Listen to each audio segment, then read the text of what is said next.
What do you think? What conversations should we be having with our white friends about talking about Black Lives Matter?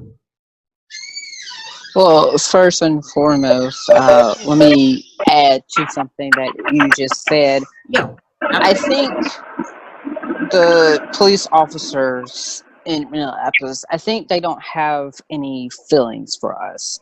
I feel like they're doing this for attention, and I feel like they're high ranker. They're a high rank than us. That's why they think they can get away with it. But again, with the videos and stuff like that, it could bite you in the face. It really will. So if you think you're high ranking and such, oh, just wait until all the proof comes out.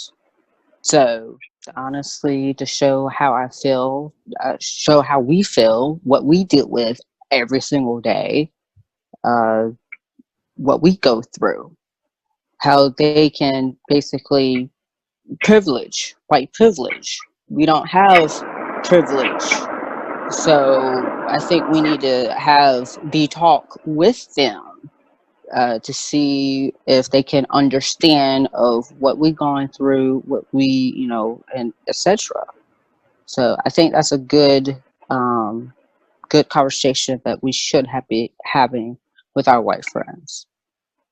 Absolutely. What about you, Mr. Brandon? What do you think the conversations we should be having with them?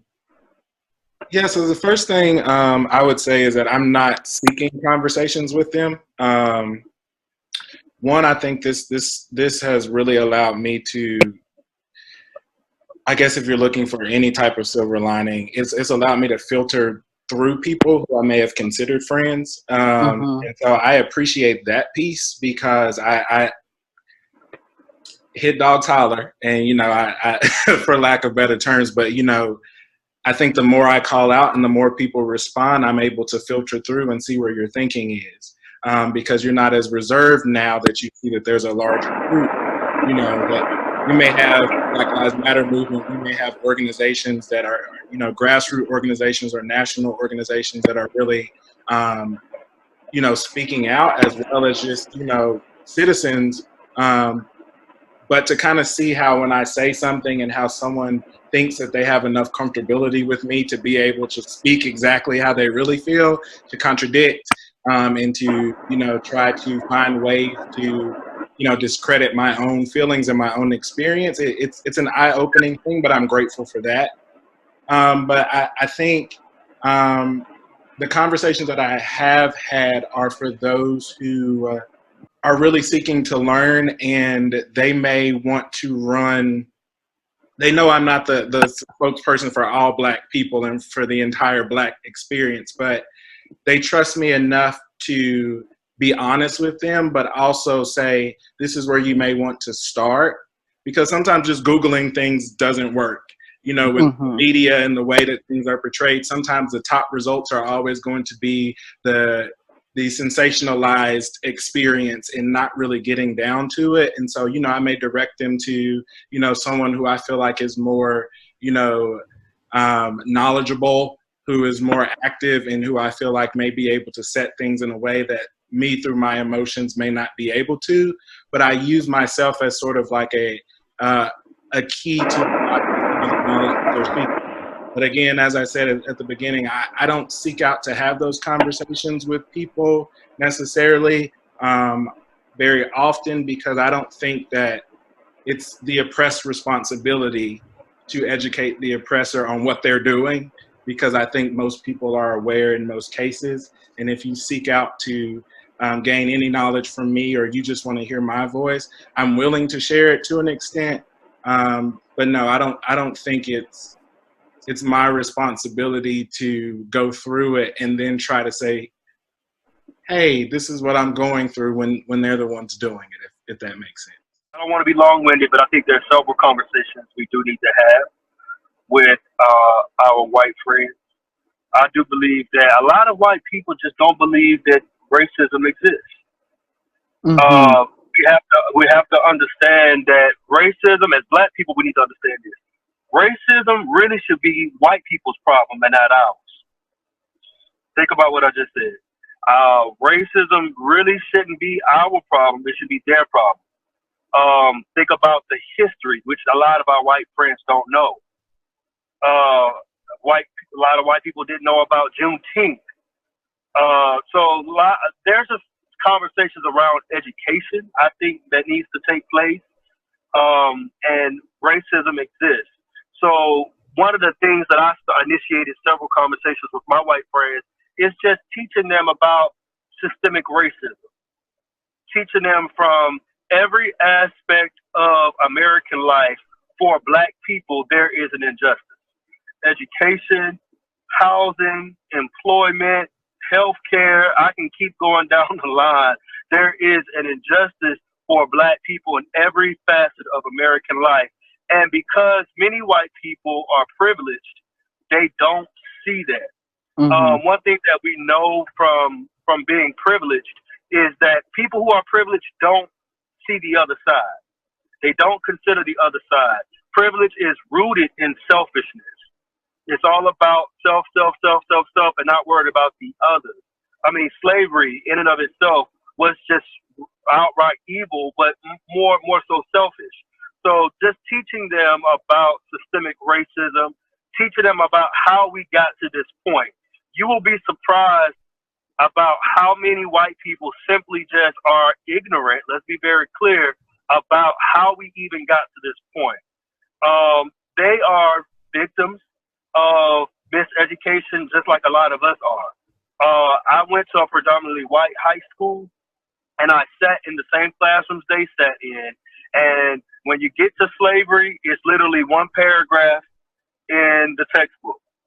They got the same information that I got because I'm sitting right there not knowing about all of the nuances of slavery until I went to a historically Black college and university and really got the information that I needed and the education that I needed to be more so informed. So I think that we really have to sit down with our white friends and teach them about Black Lives Matter. Black Lives Matter is not saying that just Black Lives Matter.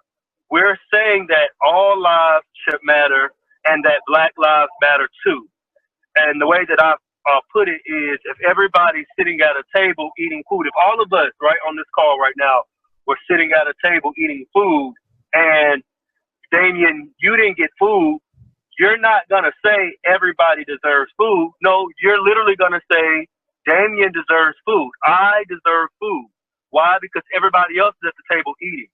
Everybody else is being taken care of. You're the one that's being deprived of the basic necessities of life.